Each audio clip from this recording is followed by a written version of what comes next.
છે બેયને આપણે બેયની વાત એમ નથી કહેતા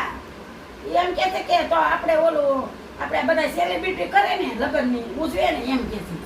તો ઉજવી નખાય ને આપણો જેના લગ્નની તારીખ હોય તમે જીવતા છો ને ત્યાં લગીનમાં મારું સપનું છે કે તમને બધું સુખ દેવું છે એને અલગથી કરજે આ શેરવાની ન લેવી પડે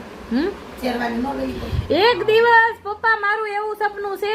કે તમને છે ને તમને બે જણાને બધું સુખ દેવાનું ગાડીનું સુખ દેવાનું છે ઘરના મકાનનું સુખ દેવાનું છે બધું મહેનત કરીને દેવાનું છે ભગવાન હાથમાં છે ઈ લાગે. પણ વાર એટલે લાગે કે આપણે ખોટું નથી કરવું મહેનત કરીને કમાવું છે આ મારો જવાબ દ્યો મહેનત કરીને તમારા સપના પૂરા કરું ને પછી જ તમારે મરવાનું છે ત્યાં સિવાય નથી મરવાનું હા બોલો આશીર્વાદ દ્યો એવા 2 માળનું મકાન લેવાનું છે રાજેશ્વરી લખવાનું છે લે હા